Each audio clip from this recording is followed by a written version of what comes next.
Hello, ladies and gentlemen. My name is Percy Burton. I am the Student Information Director at William Penn University, located in Oskaloosa, Iowa.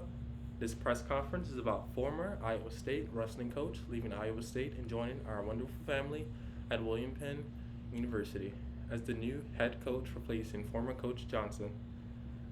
As his first season at Iowa State, Lugo took a team that won just one duel in 2016 2017 and led them to an 8-10 duel mark. At 149 pounds, Tate Cunningham qualified for the national tournament and wrestled to the round of 12 before being eliminated. Lugo then earned his bachelor's degree in general studies from Iowa State in 1986. He has a wife named Nicole, and they have three children: Thomas, Kiki, and Roy Jr.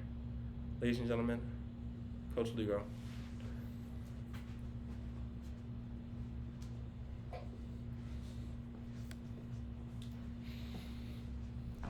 Hi, it's a real honor to be here right now to speak with you guys about me coming to William Penn University to coach as the head coach on the wrestling team.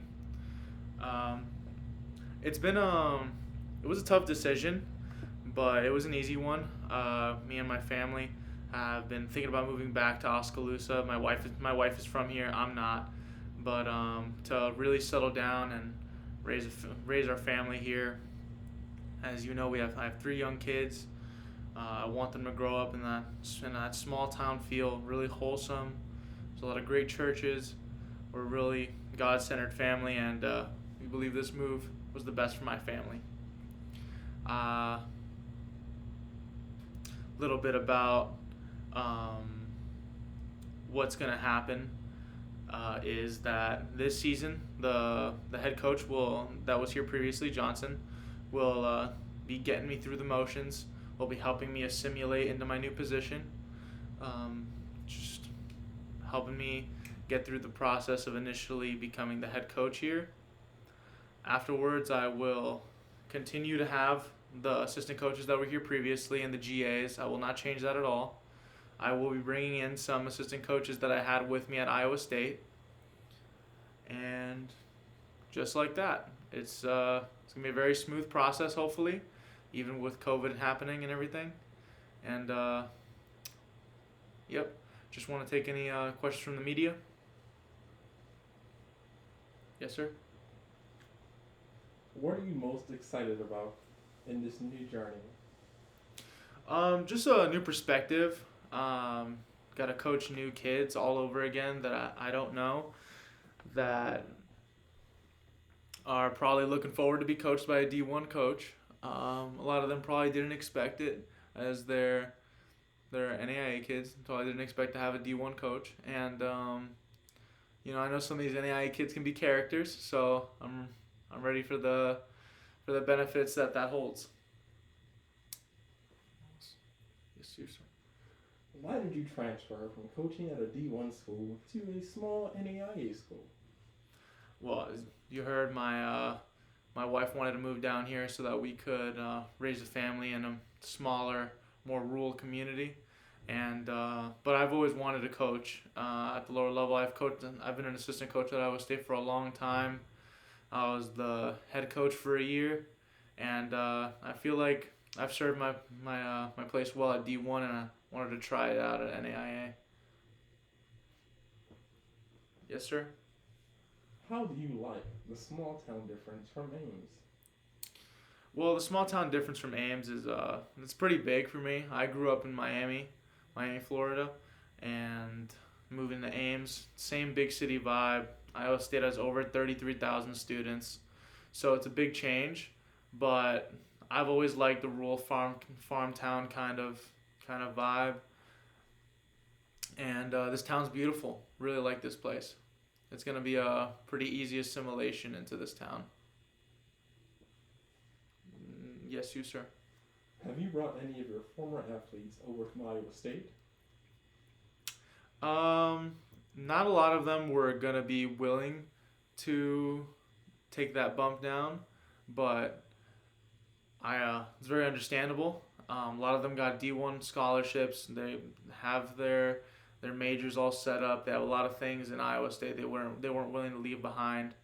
A bunch of red shirts that I had lined up, incoming red shirts from different states, just recruits that I was talking to, maybe thinking about coming to William Penn instead of Iowa State since I recruited them. But that's going to be all left to the cards since I'm taking this first year with Johnson to assimilate my transfer into William Penn. Yes, sir. What will be your recruiting process? My recruiting process, I want to recruit young and talented kids. They don't necessarily have to be state champs. Like, lots of kids come into college without any titles or anything like that, and they come out winning 3-time, 4-time national championships. Even only one national championship, they end up winning the Olympics, like Jordan Burroughs. He was only a 1-time state champ, became a 4-time NCAA champ. So I'm trying to recruit anybody and everybody that's just willing to work hard. I'm trying to recruit a diverse group of kids from a bunch of different states so we can get all those different styles together and formulate a great team. Yes, sir. Can you tell me how many matches are expected a year? How many matches are going to be expected this year? Well, it's going to be a little tough because of COVID, but since usually I want red shirts to experience a lot of open tournaments, we're not going to be having a lot of those. But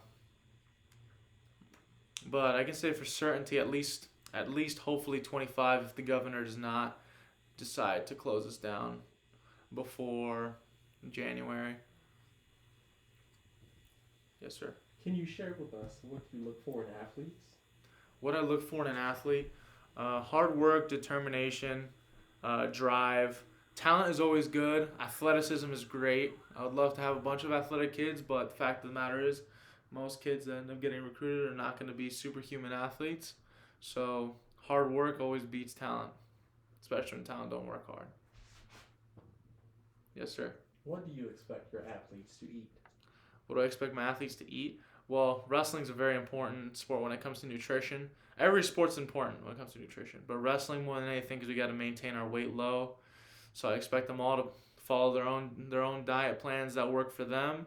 I wasn't with them in high school, and their bodies for sure probably changed by now. I just expect all my kids to be looking at what they eat and figuring out what diet plan is best for them.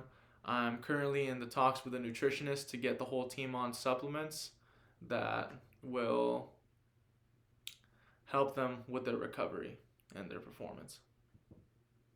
Last one, yes, sir. Are there any specific changes you're going to make at William Penn? Specific changes, yes. A lot of NAIA kids, a lot of NAIA programs are not known for their conditioning, and that's something I'm willing to aim to change. I want my kids to be the most conditioned kids in the country because it don't matter how strong the other kid is, how technical the kid is. Fatigue makes a coward of us all. So I want my kids to be the absolute most conditioned kids in the country. And that'll be all.